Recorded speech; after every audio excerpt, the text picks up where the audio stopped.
Bismillah, alhamdulillah, wassalatu wassalamu ala rasulillah wa ala alihi wa sahbihi wa man walah. Ikhwah dan akhwat sekalian yang sama dimuliakan oleh Allah Azza wa Jalla, alhamdulillah, kembali pada kesempatan yang berbahagia ini kita akan melanjutkan pembahasan kita, pembahasan kitab Al-Adhkar, Hilyatul Abrar wa Syi'atul Akhyar fi Talkhis ad-Da'wati wal Adhkar al-Mustahabbati fil Laili wal Nahar, karya Al-Imam Al-Hafidh Abi Zakaria Yahya bin Sharaf An-Nawawi rahimahullahu ta'ala. Dan pada kesempatan yang berbahagia ini, di mana pada kesempatan yang lalu kita sudah menyelesaikan muqaddimah dalam beberapa kali pertemuan. Dan pada kesempatan yang berbahagia ini kita sudah masuk pada bab yang pertama. Bab yang pertama yaitu babun mukhtasarun fi ahrufin mimma ja'a fi fadli dzikri ghair muqayyadin biwaqtin, yaitu keutamaan zikir dan doa yang tidak terikat dengan waktu. Artinya di sini Al-Imam An-Nawawi rahimahullah taala akan menyebutkan beberapa dalil-dalil secara singkat berkaitan dengan keutamaan zikir. Ya, zikir yang dimaksud di sini adalah zikir yang secara bebas, tidak terikat dengan waktu tertentu. Baik, kita mulai saja. Qala al-mu'allif rahimahullah ta'ala,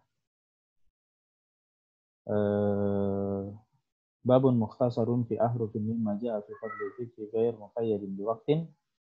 Qala Allah ta'ala, wa la dzikrullahi akbar. Di sini Al-Imam An-Nawawi rahimahullah ta'ala mengawali babnya dengan menyebutkan ayat. Dan ini adalah kebiasaan para ulama. Baik itu kitab-kitab hadis, ya, atau kitab-kitab yang mencantumkan riwayat-riwayat, mereka di antara mereka menyebutkan mengawali babnya dengan ayat. Dan hal ini kita bisa dapati juga Al-Imam Nawawi rahimahullah dalam kitabnya Riyadhus Shalihin. Dia juga di awal bab-bab tertentu beliau menyebutkan ayat.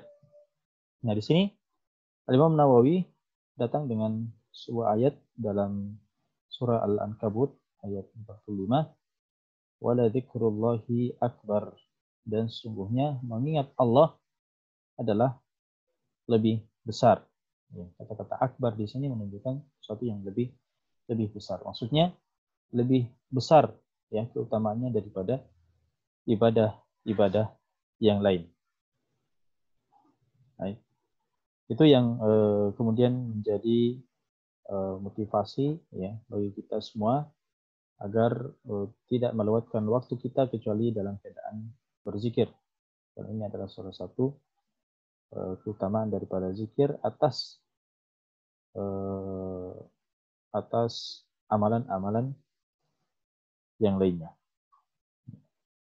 Artinya lebih besar pahalanya, lebih afdal daripada yang lainnya. Artinya tidak ada sesuatu yang lebih afdal daripada zikir. Dan ini adalah zikir yang tidak terkait dengan waktu tertentu, bebas. Begitu juga dalam firman Allah Subhanahu wa taala dalam surah Al-Baqarah, qala ta'ala fadhkuruni adzkurkum. Fadhkuruni adzkurkum.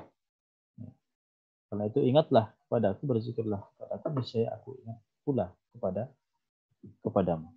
Nah, ini adalah salah satu keutamaan juga. Ketika kita berzikir, maka ya Allah Subhanahu wa taala mengingat kita. Wa qala ta'ala falaula annahu kana minal musabbihina lalabitha fi batnihi ila yaumi yub'atsun. Bahwa sekiranya dia tidak termasuk orang-orang yang banyak mengingat Allah, niscaya akan tetap tinggal di dalam perut ikan itu sampai hari berbangkit. Ini dalam surah As-Saffat tentang kisah Nabi Yunus. Artinya, ini salah satu keutamaan bahwa dengan zikir itu ternyata menjadi penolong, ya, penolong daripada Nabi Yunus akhirnya dikeluarkan dari perut ikan. Wa qala ta'ala yusabbihuna al-laila wan nahar la yafturun. Bahwa mereka selalu bertasbih, ya, malam dan siang hari tiada henti-hentinya. Ini salah satu sifat daripada orang-orang yang senantiasa berzikir di waktu siang dan di waktu malam. Mereka tidak berhenti daripada berzikir. Nah, ini semua menunjukkan bahwa zikir yang tidak terikat dengan waktu tertentu itu adalah diutamakan, yang memiliki keutamaan tertentu. Baik, di sini ada satu riwayat yang akan disebutkan oleh Imam Nawawi rahimahullah taala, dan ini adalah riwayat yang ke-14, ya, riwayat yang ke-14 dalam kitab Al-Adhkar. Beliau menyebutkan warawaina fi sahihai imamai al-muhaddisin, ya, kami meriwayatkan dari dua kitab sahih karya dua imam muhaddis, yaitu Abi Abdullah Muhammad bin Ismail bin Ibrahim bin Al-Mughirah Al-Bukhari Al-Ju'fi Maulah. Ini adalah nama daripada Imam Bukhari. Imam yang kedua, wa Abil Husain Muslim bin Hajjaj bin Muslim Al-Qushayrin Naisaburi radhiyallahu anhuma. Ini adalah nama daripada Imam Muslim yang disebutkan oleh Al-Imam Nawawi pada bab yang pertama ini, dan disebutkan nama mereka secara lengkap. Dan ini juga kebiasaan daripada Imam Nawawi rahimahullah pada awal-awal babnya, ya, beliau berusaha mendatangkan riwayat yang paling pertama adalah riwayat Bukhari dan Muslim, sekaligus menyebutkan nama mereka secara lengkap. Ini juga yang beliau lakukan dalam kitab Al-Arba'in An-Nawawiyah. Nah, kata beliau bi'asanidihima, dengan sanad mereka berdua, ya, dengan sanad mereka berdua. Jadi beliau sebetulnya di sini meringkas, ya. Kalau beliau mau menyebutkan secara lengkap ini panjang. Akhirnya beliau hanya menyebutkan bahwa kami meriwayatkan dari dua imam itu dan dengan sanad mereka sampai ke an Abi Hurairah radhiyallahu taala anhu, ya, sampai ke Abu Hurairah. Jadi beliau di sini menyingkat sanadnya, ya, sekiranya mau menyebutkan satu persatu, ya, nama daripada perawi riwayat ini, ya, ini sangat panjang. Jadi beliau menyingkat. Ya, intinya hadis ini dari sahabat yang mulia Abu Hurairah radhiyallahu taala anhu, wasmuhu, dan namanya, ya, ini pernah kita sebutkan, ya, bahwa Al-Imam Nawawi rahimahullah menyebutkan di awal daripada atau di mukaddimah kitab ini bahwa beliau akan menyebutkan biografi singkat daripada sahabat. Paling tidak namanya. Kalau dia misalnya seorang sahabat yang terkenal dengan kunyahnya atau lakabnya, maka beliau akan menyebutkan siapa nama asli daripada sahabat tersebut. Nah, Abu Hurairah radhiyallahu taala anhu di sini ternyata nama yang disebutkan oleh Imam Nawawi, nama beliau adalah Abdurrahman bin Sakhar. Abdurrahman bin Sakhar. Abu Hurairah sendiri punya para ulama berbeda pendapat atas namanya, dan banyak perbedaan pendapat, artinya pendapat tentang nama Abu Hurairah ini sangat banyak.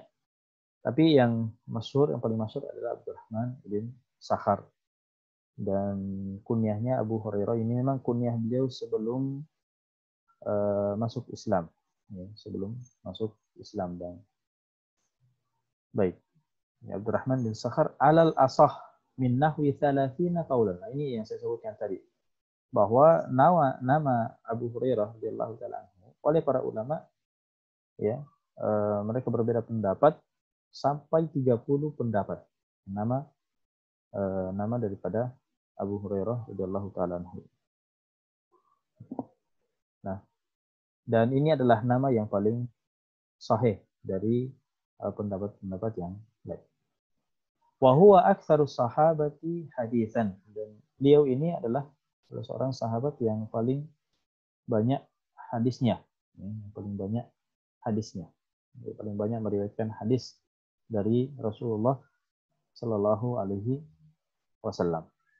Beliau mengatakan, Abu Hurairah, qala Rasulullah Sallallahu Alaihi Wasallam, ya, Rasulullah Sallallahu Alaihi Wasallam bersabda, kalimatani khafifatani 'alal lisan, bahwa dua kalimat yang ringan, khafifah, ya, kalimah khafifah. Jadi dua kalimatani khafifatani yang ringan, ya, 'alal lisani, yang diucapkan oleh lisan. Tsaqilatani, namun kedua kalimat itu berat, fil mizan, berat di atas timbangan. Mizan di sini maksudnya ada timbangan amalan. Habibatani ila rahman, dan dua kalimat tersebut, ya, lebih dicintai oleh Ar-Rahman, Allah Subhanahu wa taala. Apa kalimat tersebut, ya? Apa dua kalimat tersebut? Kalimat yang singkat, kalimat yang ringan di lisan, kemudian berat di timbangan dan dicintai oleh Ar-Rahman. Ya, dua kalimat itu adalah subhanallahi wa bihamdi. Subhanallahil azim. Jadi dua kalimat itu, ya. Subhanallahi wa bihamdi, maha suci Allah, ya, dan segala puji baginya. Subhanallahi al-azim, dan maha suci Allah yang maha besar atau maha mulia. Ya. Baik, wa hadzal haditsu akhiru syai'in fi sahihi al-Bukhari. Hadis ini ya. Hadis ini adalah hadis yang paling terakhir dalam kitab Sahih Bukhari. Imam Bukhari menutup kitab Sahihnya dengan hadis ini. Ya, dan di dalam kitab ini justru dia adalah hadis yang pertama dalam bab yang pertama. Nah, jadi ini hadis juga merupakan hadis yang menunjukkan kepada kita bahwa waktu kita yang banyak ini, jangan sampai kita terlewatkan dari kalimat yang ringan ini. Ya. Jadi di sini Al-Imam Nawawi rahimahullah taala sebenarnya mau mengingatkan kepada kita bahwa kita ini punya waktu luang yang sangat banyak. Sedangkan di sana ada amalan-amalan yang sangat ringan. Amalan yang sangat ringan dan pahalanya besar. Nah, makanya para ulama juga, sebagian ulama ada yang sampai mengkhususkan, ya, amalan-amalan yang ringan dan pahala besar. Belum salah, saya pernah lihat juga salah satu buku terjemahan, ya, buku terjemahan berkaitan dengan ini, kumpulan amalan-amalan yang ringan dan pahala yang besar. Dan di antaranya adalah amalan ini, ya, zikir ini, subhanallahi wa bihamdi, subhanallahil azim. Dan ini juga menunjukkan bahwa zikir ini boleh diucapkan kapan saja, ya, baik di waktu siang, baik di waktu malam, baik di waktu pagi, baik di waktu sore. Setiap waktu kita mendapatkan waktu yang lowong, ya, tidak menghalangi kita untuk berzikir, maka jangan sampai zikir yang mulia ini, zikir yang keutamanya besar ini, kemudian kita lewatkan karena dia adalah zikir yang sebetulnya sangat mudah untuk diucapkan. Ya, maka sekiranya kita punya waktu luang Dan kalimat sesingkat ini, kalimat yang seringan ini pun berat untuk kita ucapkan dan kita sadar akan besar daripada keutamaannya, maka ya bagaimana lagi dengan zikir-zikir yang panjang, zikir-zikir yang banyak, ya.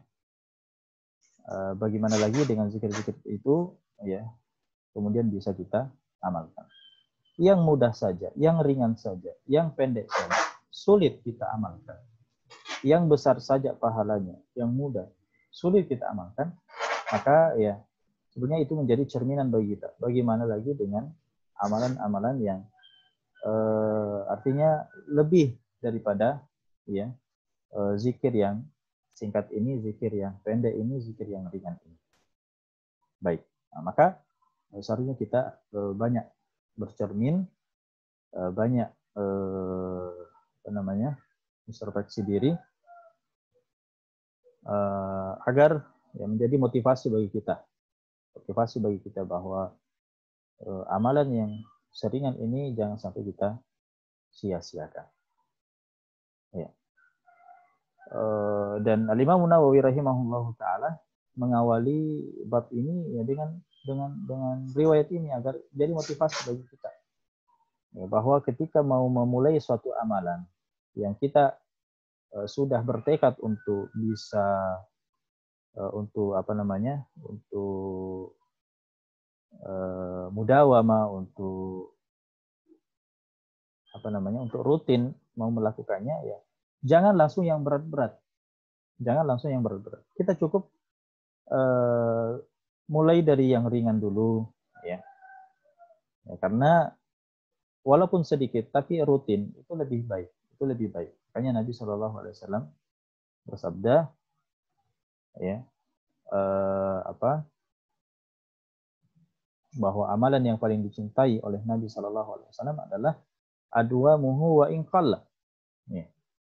Bahwa amalan itu walaupun ya amalan yang rutin walaupun dia adalah amalan yang sedikit, amalan yang ringan. Tapi kita continue, kita rutin melakukannya. Nah, ini salah satu hikmah juga kenapa Al-Imam Nawawi mengawali bab yang pertama ini dengan hadis ini. Baik. Kita pindah pada riwayat yang berikutnya. Warawina fi sahihi Muslimin. Kami juga meriwayatkan dalam Sahih Muslim an Abi Dzar radhiyallahu taala anhu qol, dari Abu Dzar radhiyallahu taala anhu, beliau mengatakan qala li Rasulullah sallallahu alaihi wasallam, bahwa Rasulullah sallallahu alaihi wasallam bersabda kepadaku, ini pengakuan Abu Dzar, ala ukhbiruka bi ahabbil kalami ila Allah taala. Maukah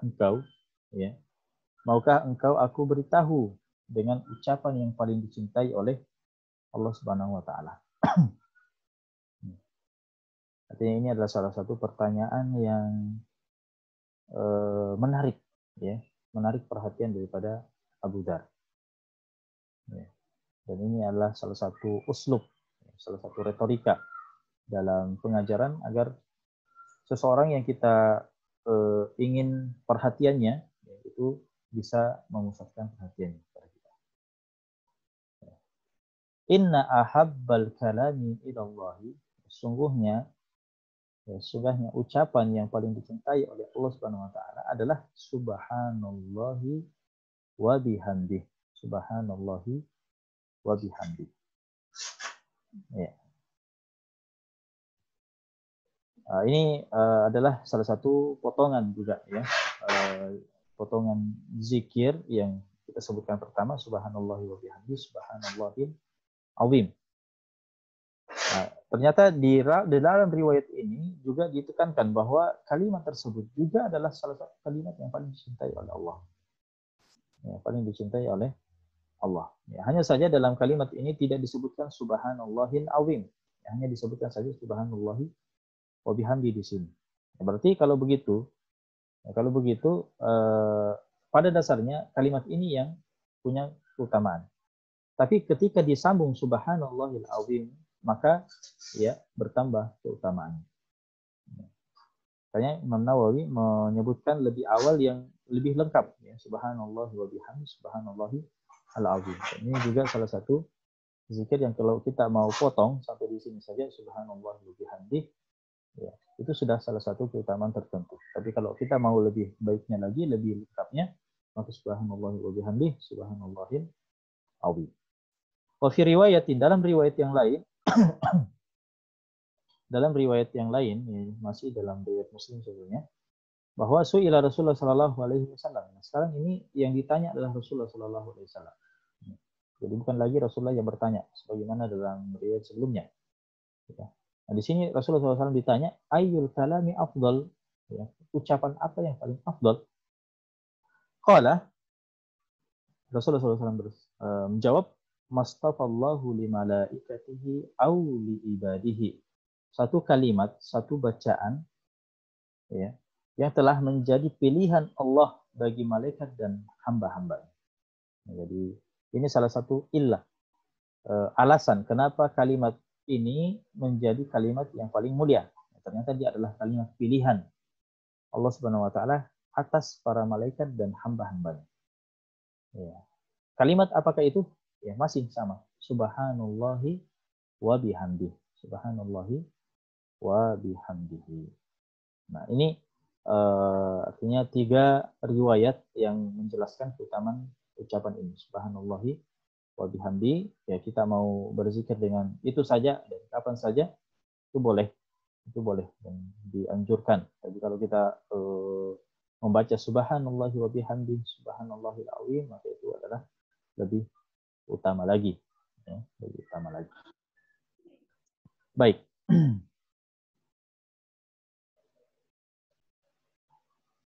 Riwayat yang berikutnya, ya, kata Imam Nawawi rahimahullah, wa rawaina fi sahihi Muslim. Ya, lagi-lagi riwayat dari Sahih Muslim.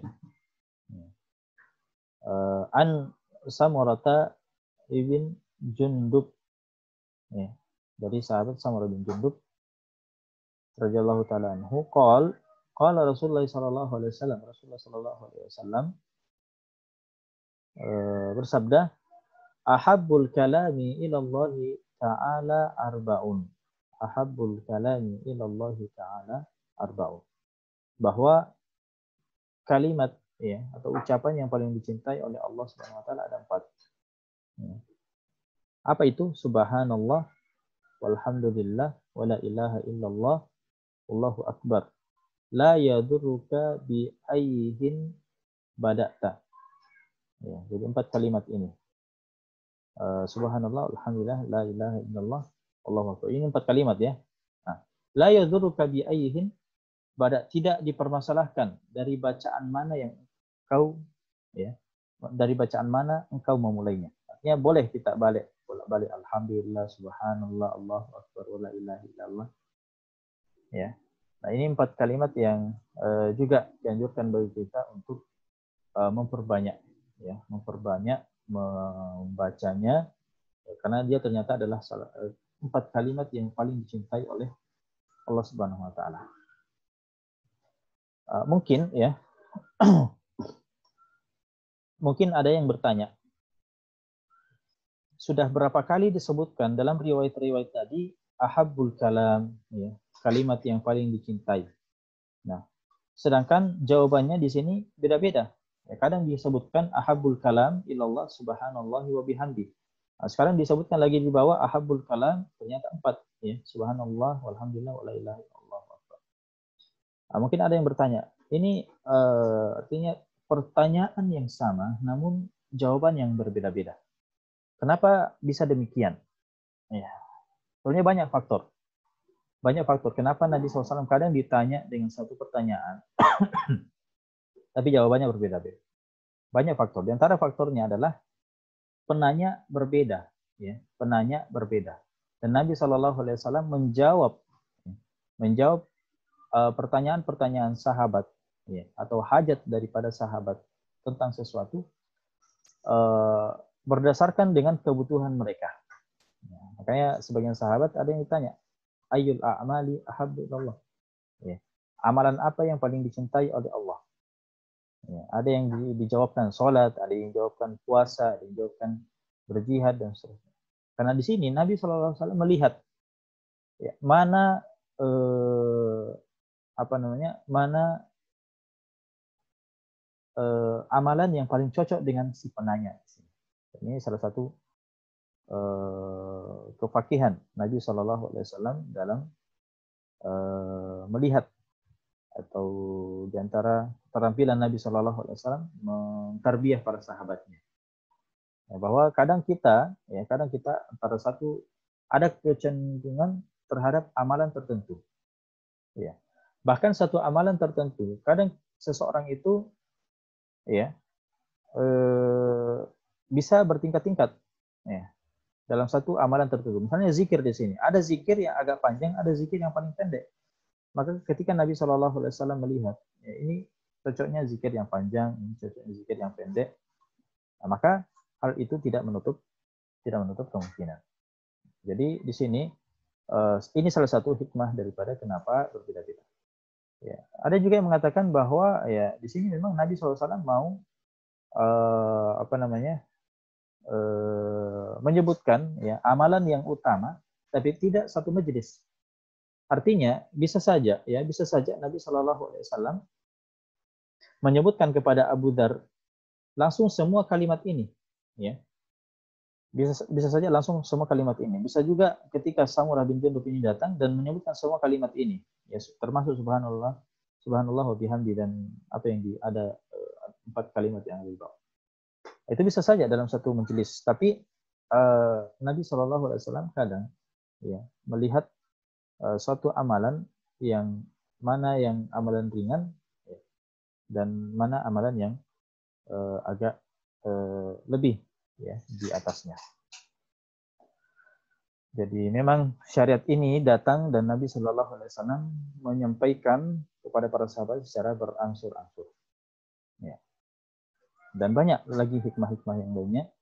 Intinya bahwa tidak ada kontradiksi antara satu riwayat dengan riwayat yang lain ketika pertanyaannya itu sama tapi jawabannya berbeda. Ada saja ya metode para ulama menyebutkan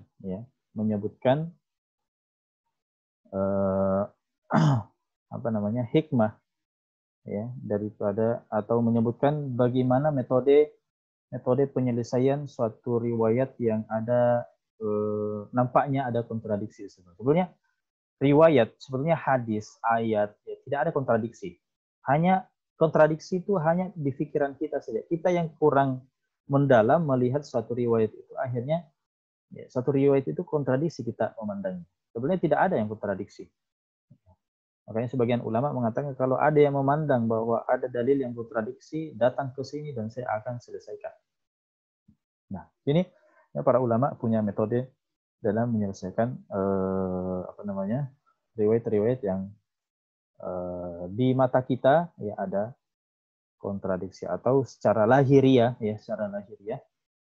atau secara lafaz itu ada kontradiksi di situ. Dan metode ulama dalam hal ini entah mereka mengkompromikan ya suatu riwayat itu menjamak, artinya mungkin mengatakan bahwa ini adalah bentuk daripada zikir yang berbeda-beda ya, ini afdol dan ini juga afdol, dan salah satu jalan keluar agar kita tidak bosan dengan satu amalan tertentu, maka Nabi SAW mengajarkan kita berbagai macam amalan ya agar kita tidak bosan dengan amalan yang itu saja.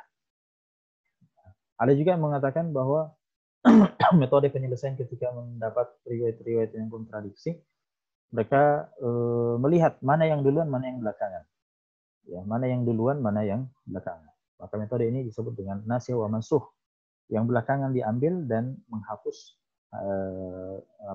riwayat yang duluan. Itu nasikh wa mansukh, dan itu hanya berlaku kalau kita mengetahui mana yang duluan dan mana yang belakangan. Tapi kan tidak semuanya riwayat tidak tahu mana duluan mana belakangan. Metode yang ketiga ditempuh oleh para ulama dalam mengkompromikan riwayat-riwayat yang nampaknya kontradiksi, ya mereka menempuh metode yang ketiga, itu tarjih. Mereka memilih, ya.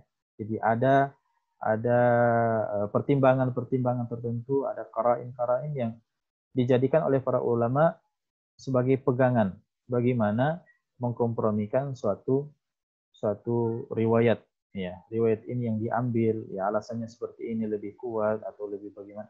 Nah, itu salah satu pertimbangan juga, atau salah satu metode, ya, para ulama dalam mengkompromikan riwayat-riwayat yang ada kontradiksi di dalamnya, ya, menurut pandangan kita. Metode yang keempat adalah metode tawakuf, ya. Para ulama tidak sampai artinya berhenti atau menarik diri, ya, atau tidak lebih dalam membahas masalah tersebut dan mereka membiarkan begitu saja. Ya, tidak memberikan penyelesaian. Itu namanya tawakuf, yang berhenti, angkat tangan istilahnya. Ya. Baik. Nah, itu riwayat yang ke-16. Sekarang kita masuk pada riwayat yang ke-17. Warawaina fi sahihi Muslimin, dan kami juga meriwayatkan dalam Sahih Muslim, an Abi Malik Al-Asy'ari radhiyallahu taala anhu qala qala Rasulullah sallallahu alaihi wasallam, at-tahuru syatrul iman, bahwa kesucian itu adalah setengah daripada iman. Walhamdulillahi tamla'ul mizan, dan kalimat subhanallah, ya, dan kalimat alhamdulillah dapat memenuhi timbangan amalan, ya. Wa subhanallah walhamdulillah tamla'ani au tamla'u ma bainas samawati wal ard. Tapi kalau subhanallah walhamdulillah itu digabungkan, maka, ya, keduanya juga memenuhi timbangan amal, atau, ya, memenuhi ruang di antara langit dan bumi. Baik. Riwayat ini, ya, riwayat yang ke-17 ini menjelaskan keutamaan daripada riwayat yang sebelumnya. Kalau riwayat yang sebelumnya sebutkan bahwa ahabul kalam ilallahi ta'ala arba', bahwa ucapan yang paling dicintai oleh Allah ada 4, subhanallah, alhamdulillah, wa la ilaha illallah, wallahu akbar. Maka riwayat yang datang setelahnya ini oleh Imam Nawawi mau menjelaskan keutamaan daripada sebagian, ya, kalimat yang ada pada riwayat sebelumnya, yaitu subhanallah, alhamdulillah, atau alhamdulillah, ya, subhanallah dan alhamdulillah. Ya, bahwasanya satu saja dari kalimat itu, ya, di sini sebutkan alhamdulillah tamla'u al-mizan, itu sampai memenuhi, ya, memenuhi timbangan amalan. Ya. Ini menunjukkan bahwa keutamaan daripada kalimat ini memenuhi timbangan amalan. Sampai sekarang yang kita tidak tahu berapa luasnya, besarnya, panjangnya, dalamnya daripada timbangan amalan. Yang jelasnya dalam riwayat ini telah disebutkan bahwa tamla, kata-kata mala di sini artinya memenuhi, ya, memenuhi.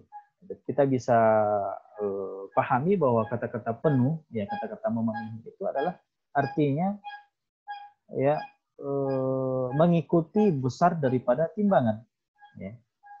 Kata penuh itu, ya, wadah tempat amalan, ya, ya, kalau kita misalnya air, ya, air kita katakan penuh, berarti penuh artinya mengikuti besar daripada besar daripada wadah air itu, ya, itu namanya penuh. Nah, ini disebutkan penuh dan kita tidak tahu berapa besar daripada mizan itu. Artinya ini adalah sesuatu yang luar biasa, besar. Ya. Allah Subhanahu wa taala tidak mengabarkan kepada kita bagaimana besarnya, tapi cukup dengan mengatakan ya datang dengan kata penuh di sini itu sudah motivasi yang besar ya bagi kita untuk tidak menyanyiakan amalan. Kata alhamdulillah, coba bayangkan. 1 dari 4, ya, 1 dari 4. Belum lagi kalau subhanallah, belum lagi la ilaha illallah, belum lagi Allahu akbar. Cuma alhamdulillah.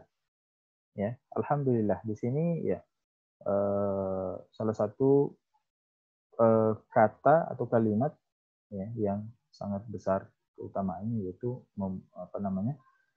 memenuhi timbangan amalan. Ya. Di sini disebutkan sebelumnya at-tahuru syatrul iman, ya, bahwa bersuci ya atau kesucian itu adalah setengah daripada iman. Dan ini salah satu keutamaan juga agar kita senantiasa menjaga status suci ya, daripada diri kita. Ya baik suci dari segala bentuk kotoran, ya baik itu kotoran hati, baik itu kotoran yang sifatnya hissi, ya, yang nampak, kotoran yang nampak atau yang tidak nampak, ya, kotoran dosa dan seterusnya. Nah ini ternyata di sini disebutkan bahwa dia adalah salah satu setengah daripada iman itu. Dan tohur di sini lebih identik pada bersuci dari najis, ya, bersuci daripada najis. Artinya seseorang itu, ya makanya dalam riwayat yang lain, la yuhafizu ala wudu illa mu'min. Tidaklah seseorang itu menjaga wudunya kecuali dia membuktikan bahwa dirinya adalah seorang yang mukmin, seorang yang beriman, ada iman di dalam dirinya. Ya, ada iman di dalam dirinya ketika seorang itu menjaga wudunya. Nah, ini juga motivasi bagi kita bahwa namanya wudu tidak mesti ketika ingin sholat baru kita wudu. Ya, memang ada amalan-amalan tertentu yang sampai diharamkan dilakukan kecuali kita dalam keadaan wudu. Tapi bukan berarti kita berwudu hanya pada ingin melakukan amalan-amalan tersebut, ingin melakukan sholat, ingin melakukan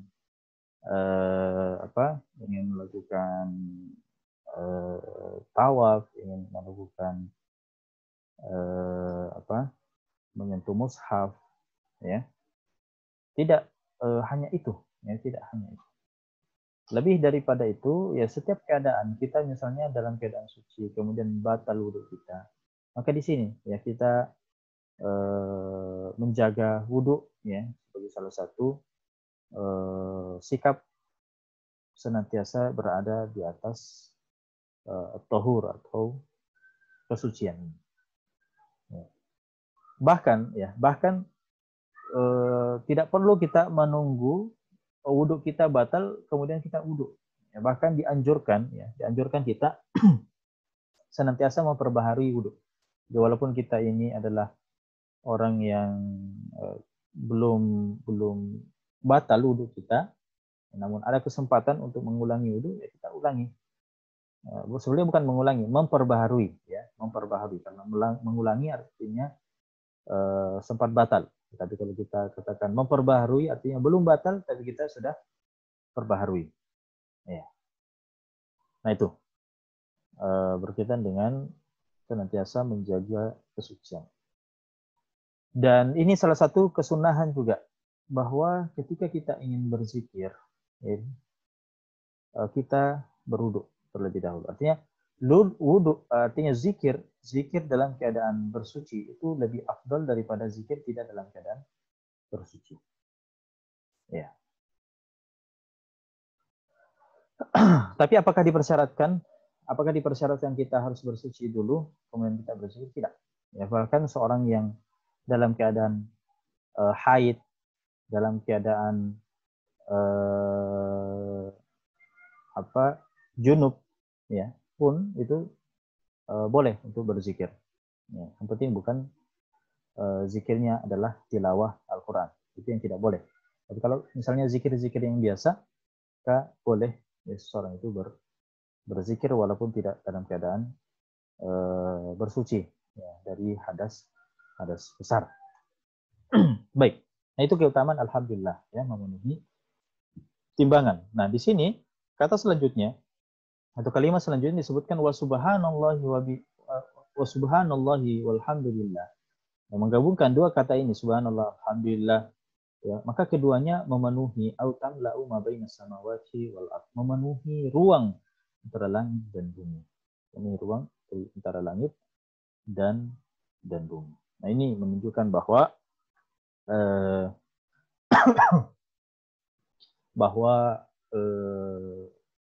ruang antara langit dan bumi ya, ini lebih besar ya, lebih besar ya, di mana ucapan subhanallah alhamdulillah ini memenuhi ruang yang lebih besar itu daripada yang pertama ya.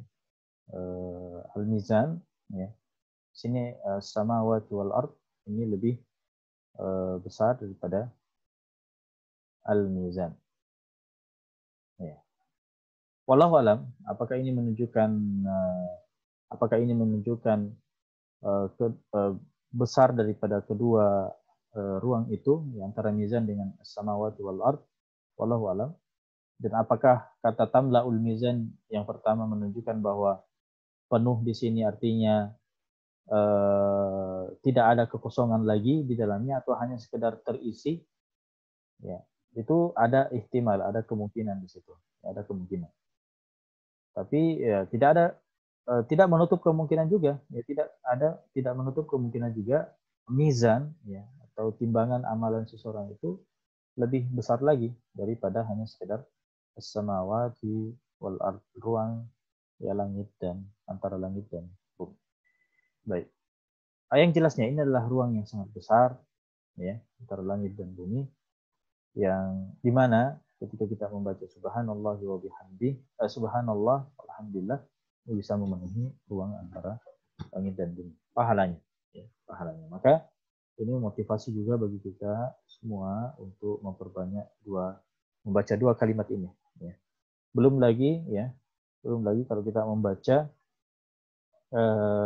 melengkapi ya subhanallah alhamdulillah wala ilaha illallah Allahu akbar.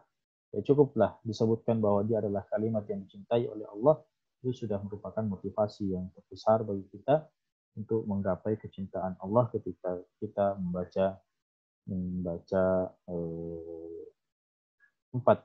kalimat tersebut. Adapun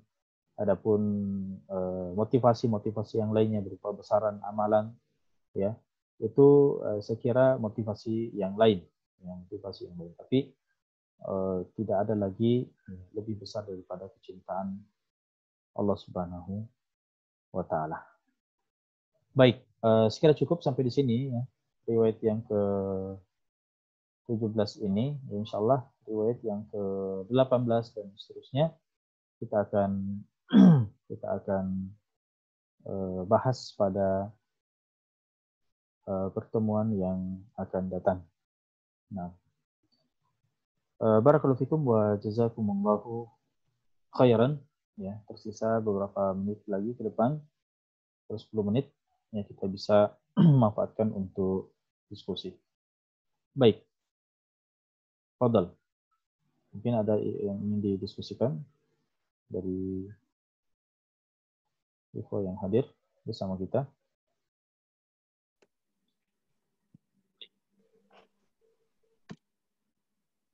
Ya. Kalau dari kami mungkin sudah tidak ada, Ustaz. Tidak ada?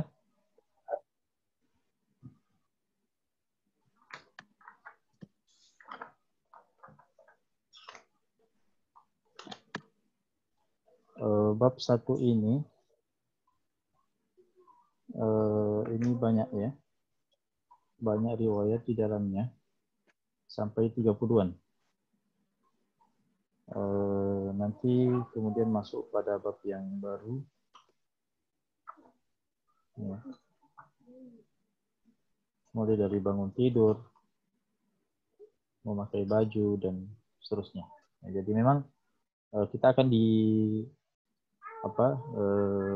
Imam Nawawi yang menyusun kitab ini agar kita benar-benar mengamalkan dalam kehidupan kita. Kitab ini adalah kitab khusus untuk kita amalkan ya, dan beliau menyusunnya mulai dari aktivitas apa yang awal kita lakukan. Ini salah satu kelebihan kitab ini. Nah, baik. Sampai di sini saja kalau tidak ada ya. Paham, Ustaz. Nah, kira cukup sampai di sini. Barakallahu fikum wa jazakumullahu khairan. Subhanakallahumma wa bihamdik asyhadu an la ilaha illa anta astaghfiruka wa natubu